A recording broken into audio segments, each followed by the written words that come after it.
and I have the pleasure of introducing Keith Koo, Managing Partner, Guardian Insight Group, host of Silicon Valley Insider, radio and podcast, and he'll be the facilitator for this panel. Thanks, Linda. Thanks for the invite, and really enjoy being a part of the program so far. I will introduce our four panelists, which are Lakshmi Hansbal, who is the Global Chief Information Security Officer at Box, Jimmy Sanders, who is the Head of Information Security at Netflix DVD, Mickey Bellin, who is the CEO and a consultant at Necology, and Michael Younger, who's the Deputy Secretary of Strategic Planning and Equity for the California Labor and Workforce Development Agency. Right before I begin, I do want to mention that it's been just a true blessing for many of us to be involved with this program. Mickey and I had a series of executive roundtables with Lakshmi and Jimmy, and we had a public, private, and education partnership in this series of events. So seeing this event today has just been a culmination of many things. And so I'm really happy now that we're going to be speaking about how we serve underserved communities with diversity and inclusion. So the first question we have is, what does diversity and inclusion mean for each of our panelists? And I wanted to start with Mickey. Hi, thanks, Keith. Appreciate it. Yeah, this is truly a pleasure to be part of this convening. So what does diversity and inclusion mean to me? There's a lot of talk about pathways. And I love the word pathway because it sounds really positive and adventuresome, like a lush forest with a winding trail. But to many, pathways feel like a maze of dark hallways with a multitude of locked doors. And here, students and employees are expected to navigate these unfamiliar doors with this enthusiastic motivation. The problem here is when there's a lack of proper guidance or practice or exposure, then their lives feel like they're left to chance. So when they fight, flight, or freeze, we label and define, exclude them from benefiting from those opportunities behind the doors. The Silicon Valley Executive Roundtable, as you mentioned, Keith, was an important gathering of like-minded leaders from public and private sectors who wanted to reform pathways for training, recruitment, and employment. The Cybersecurity Education and Workforce Development Pathway proposal, it served as a framework for our roundtable executives and participants to share diverse and inclusive perspectives and insight for a unified roadmap to help employers, educators, and leaders with the cybersecurity training, mentorship, and recruitment.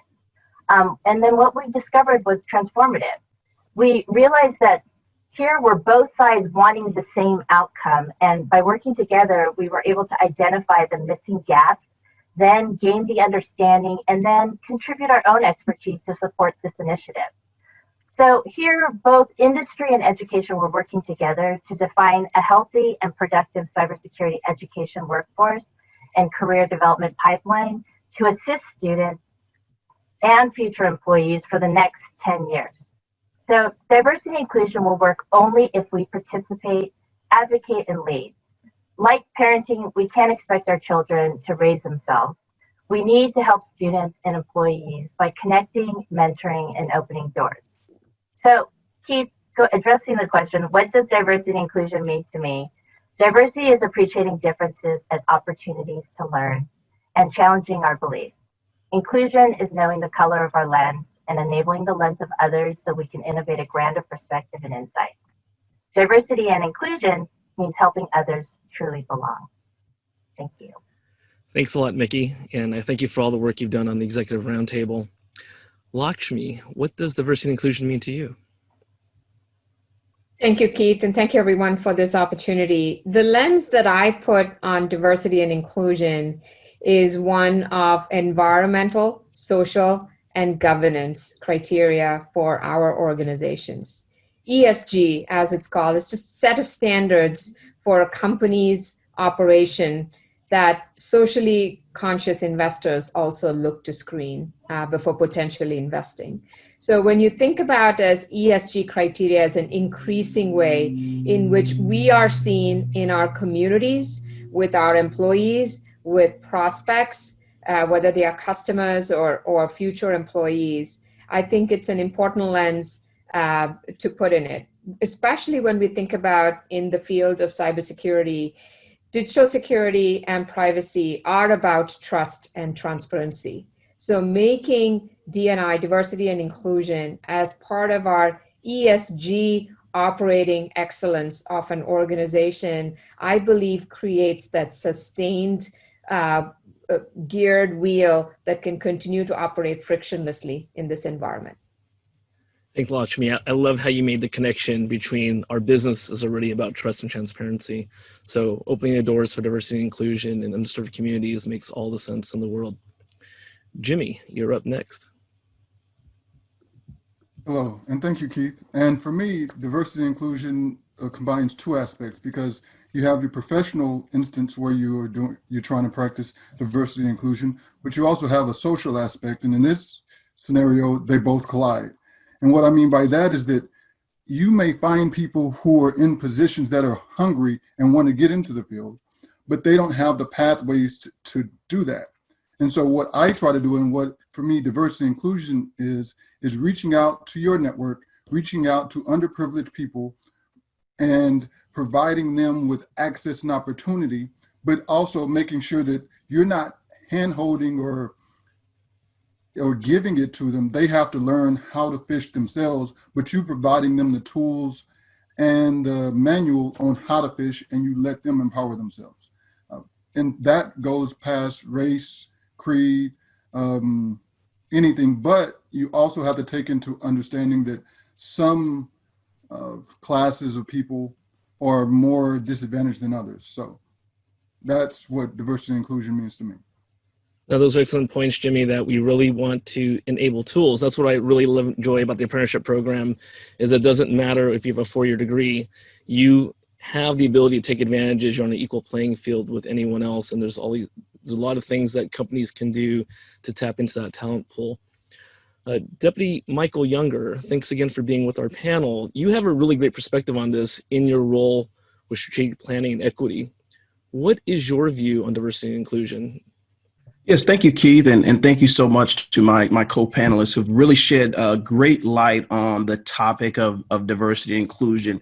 And D&I is really what you've heard, right? It's focusing on pathways and opportunities. It's really focusing on ESG, social and societal impacts of our private and public investments. It's really establishing a highly skilled workforce, as Jimmy stated, right? Talent, and making sure that we have what we need to continue increasing the talent pool in this particular profession. So the only thing I would add is that, diversity is the presence of our differences, and it really amounts to representation at all levels of an organization.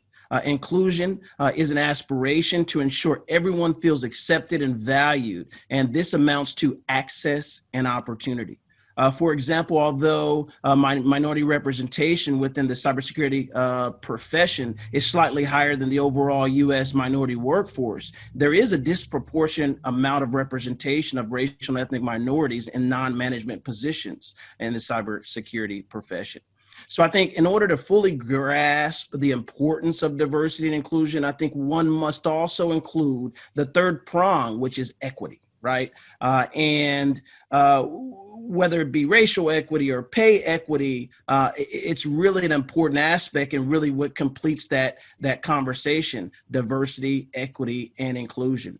So equity is really promoting justice, impartiality, and fairness within procedures, processes, and the customized distribution of resources, information, and opportunity by institutions and system, one of which I represent in the public sector. So tackling these equity issues requires an understanding of the root cause of outcome disparities within our workplaces and our society at large. And the only other note I would add, on this topic of diversity is that we often have a incorrect assumption that if we get diverse candidates into an organization and train them to be like, quote unquote, us, we will have succeeded at diversity. I think this couldn't be, really further from the truth, in that the point of having diverse workforce is to create a place where an organization leverages the value of diversity to improve outcomes. You wouldn't want let's say a 20-something female of color in your organization and have her act just like or think just like her colleague who's a middle-aged white male colleague, right? You'd want both of them to bring their unique experiences, thought processes, and skills to the problem-solving table, knowing that cybersecurity is truly a field that requires a multidisciplinary approach to problem solving. So these diversity, equity, and inclusion principles are really central to our efforts at the Labor Agency, and it really relates to developing programs and delivering services that offer equal and equitable access to all communities, including underserved and disinvested communities. Thank you. Thanks a lot, Michael. I really enjoyed your response. And also, if anyone's interested, I know of a group that's been studying, as you mentioned, underserved communities and leadership ranks for the last 12 years. So as you mentioned, doesn't matter if at a worker level that there's certain pockets that seem to have had a better representation at a leadership ranks, all minorities are actually lower than what the majority would be. So if anybody's interested in that, they can ask me for that later. So I want to transition to our next question, which is much harder because everyone has their own unique perspective. But what does success mean to you in a diversity and inclusion program? And I wanted to start with Lakshmi. Thanks, Keith. Success is a multifaceted metric, I think, and you're going to hear different, as you said, different responses from us, and I think that's great because if we are all looking at it in different lenses, then we are going to amplify that success in some way. But the way I look at the lens for success is the following. If we were to take a consumer side or consumer lens on this, we look to build a workforce pipeline that we would like to tap into talent, repurpose or reskill workforce. We had a number of questions on the veteran front earlier in our conversations with different panels. And we're also looking to build that earlier on with the degree, the 2 and 4 year degree offerings that we have. So as we look into building that pipeline, success is in 3 fronts. The first is that, are we contributors to that? We all are. The fact that we're all here, close to 400 of us, gathered here today talking about it in itself is a sign of success, because it means that several of us, if not all of us, are committed in the success of building that pipeline. The second one is, can we be customer zero of that pipeline? We talked about apprenticeship programs, pre-apprenticeship, and then on the veteran reskills, all of that, can we be customer zero of that? And the third aspect is, are we thinking about retention just as much as onboarding or sourcing? So when, all the conversations we have here, building the pipeline, building the workforce, and creating the excitement helps with sourcing, helps with onboarding. And then it's up to us as organizations, as leaders, as employers, to see what continued programs need to be in place for retention, so this workforce continues to be inspired to be in this field. Thanks, Lakshmi. Great point. I think it's definitely an integrated approach that will define success for the organizations that adopt not just apprenticeships, but their entire talent management infrastructure.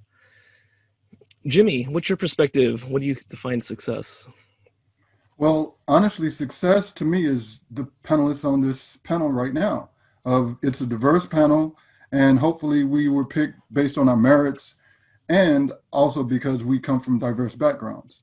But the other measure of success when I'm looking at it is, what does it look like from a historical perspective? Because many times I see a company, they'll do something for a splash. They'll hire a Black PR person, or they'll hire a Black recruiter, and they say, oh, all of a sudden now we're a wonderful, diverse company. But what happens 5 years from now? Is that person still at the position? Has their hiring rate actually changed? Has the retention rate actually changed? So for me, over time, does a varied group of people feel comfortable in this environment? And do they have a seat at the table? Because as Michael was alluding to, many times you may see a lot of minorities or people of color or women who work at a company, but are they actually on the board of directors? Are they actually have direct access to the CEO or the upper managers? And if you don't have that seat at the table or that equity, then you become a nice figurehead, but you're not, that's not a definition of success for me. So for me, success is when a diverse group of people have input and access to help make decisions within a company and within an environment. Couldn't agree with you more. I mean, that is exactly why we do track hiring, but we should also be tracking leadership and how do we address that. Mickey, what is your take on defining success? You know what? I think success is, I'm all about connections and collaboration, also resources. But because my heart and passion is really focused on nonprofits and helping them sustain themselves, it's always about the resources. So, you know, like with everybody on the panel and the access, you know, having a commitment, having that dedication, the collaboration, all of this is really, really critical. So I'm going to just mention or do a shout out for two incredible organizations, which I was absolutely blown away. It was Love Never Fails, it's an organization that was originated to protect, prevent, and heal victims of human trafficking. And another organization was Ignite Worldwide, which believed that every girl deserves equal access to STEM education at their school. So here, these two organizations came together to propose a grant to create tech apprenticeship opportunities for 100 women and girls in San Francisco Bay Area. The two organizations were very different, but they came together and aligned to submit this proposal, and we had great support and great, just commitment, integrity that was invested in this. And here we came together, we put together this narrative that was a solid STEM pathway for girls and women, and it included the panels, field trips, workshops, conferences, mentorship, case management, coaching, professional development, technology, and entrepreneurship training for girls and women that began in middle school and went to IT career placement. So when you look at two organizations with so much potential coming together to collaborate and passionately drafting a narrative that can help 100 women and girls in the Bay Area, I think that shows real passion and integrity and the use of their resources. And it's organizations like that I think really need our support and need help to sustain themselves. So it's, success is when we combine these diverse and inclusive practices to improve those opportunities to help our future, our workforce, and our leaders. Thanks, Mickey. And I think just calling out Love Never Fails, founded by my friend Vanessa Russell, former Cisco colleague. But the things that you, Jimmy, and Michael have all talked about today, that's an example of a great success story where they make an impact on real technical training with real jobs for victims of abuse and trafficking. So great call out. I want to finish this question with you, Michael, in how does the state's perspective and your own on what success means to you with diversity and inclusion? Absolutely. Thanks, Keith. I think success from the state's perspective, and specifically the labor agency, kind of where I sit, is really defined by ensuring a fully functional, highly collaborative, performance and outcome-driven workforce ecosystem, right? That includes, workforce development partners, education providers, private and public sector entities, philanthropy, right? Community-based organizations, making sure that they're fully functioning and very much collaborative. And ensuring that services offered by entities like the Department of Apprenticeship Standards, from the Department of Industrial Relations, the State Workforce Development Board, local boards, California Employment Training Panel, right, where funding is provided for incumbent workers, and the Employment Development Department for Workforce Services, Youth Employment Services, and the like are seamlessly accessed by all. Right, I think we want to connect workers to employers and to training. and workforce and economic development partners that they need to be successful. More specifically, our kind of focused buckets are really aligning funding and programs to drive economic recovery, equity, and jobs quality, right? It's a lot of the work the state board is doing regarding high road training partnerships and using those partnerships, those models as a core framework for the workforce system. More broadly. Also centering our public sector, as a recovery engine and strengthening partnerships with community-based organizations and other workforce development partners. I know we've recently hosted a state hiring workshop attended by 1,000 plus potential job seekers, as well as community-based organizations and education providers, primarily to elicit the excitement around public service, right? And so what you heard earlier from a previous panel is that there's 2,000 plus jobs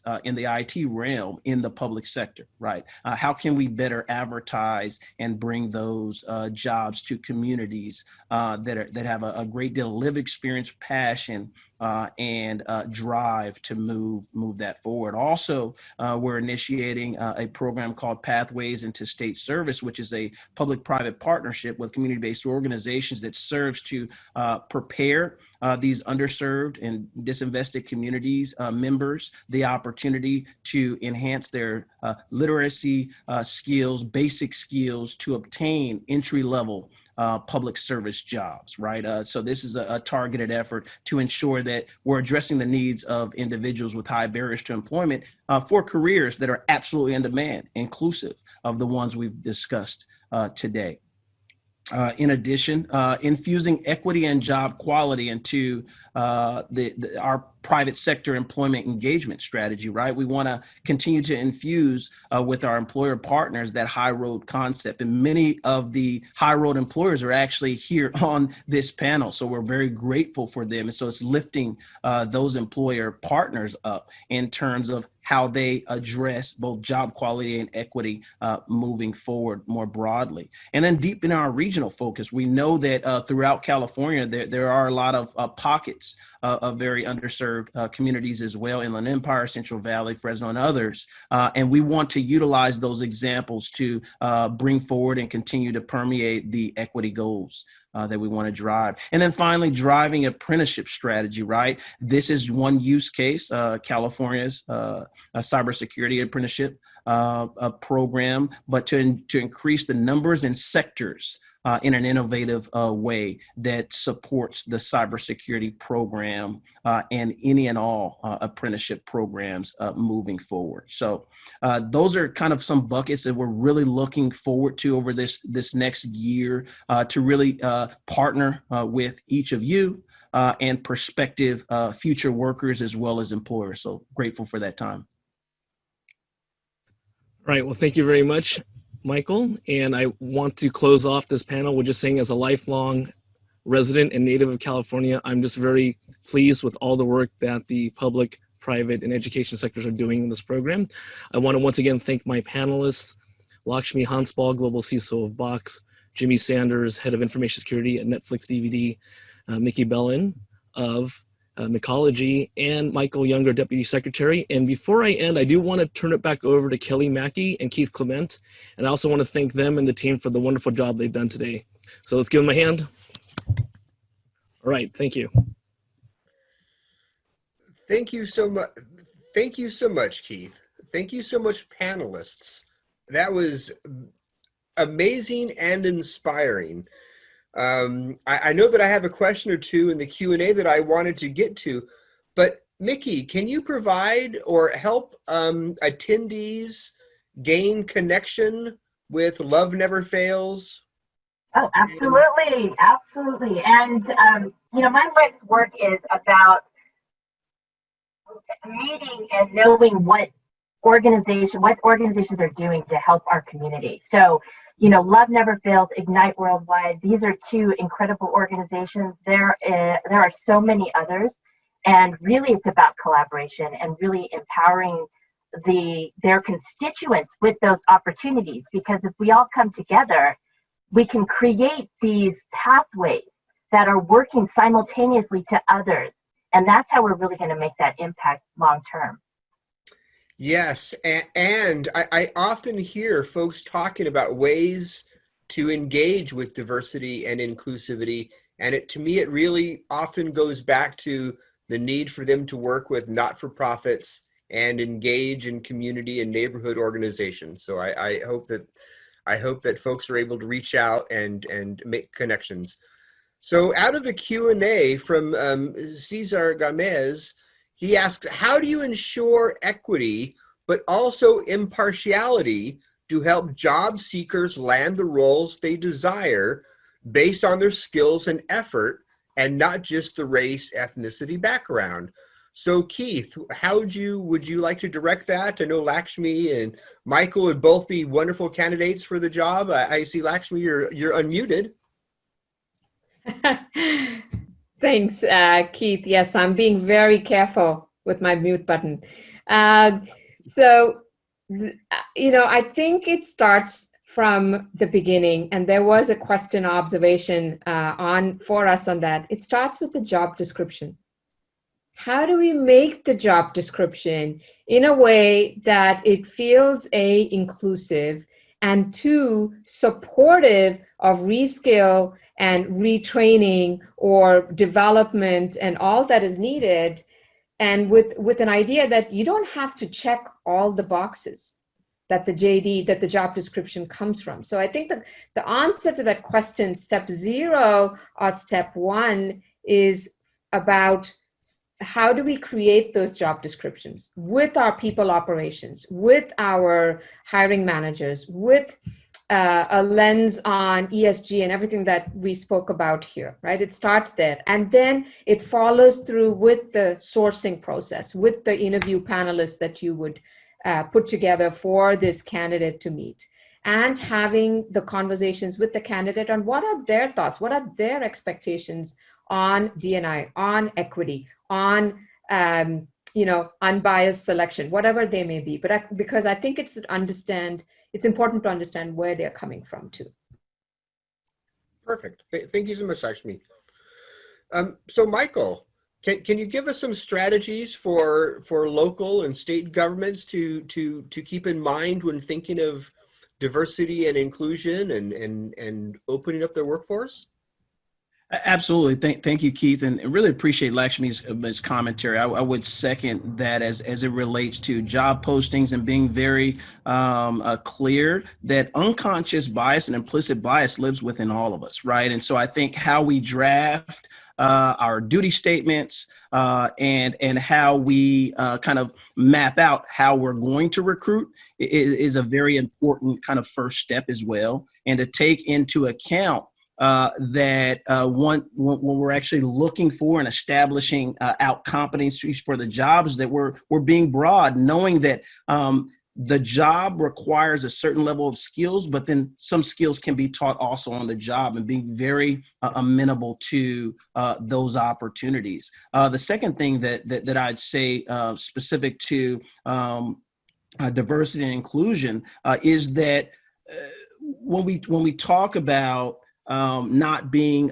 impartial, it's very important to ensure that our recruitment channels are broad, are diverse, so that we're seeking out potentially communities, individuals that may not come into traditional kind of recruitment channels, right? And I think that's how we could, really tackle this conversation about being diverse and inclusive as well. And so, looking at your recruitment channels and making sure that you have a wide ranging view of where those skills may come from. And sometimes they could be non-traditional. A lot of the work that we're doing is really looking at communities that have the highest barriers to employment. And so how do you do that? You strike partnerships on the ground, community-based organization and others, seek out providers that have a better pulse on those communities for guidance. So thank you.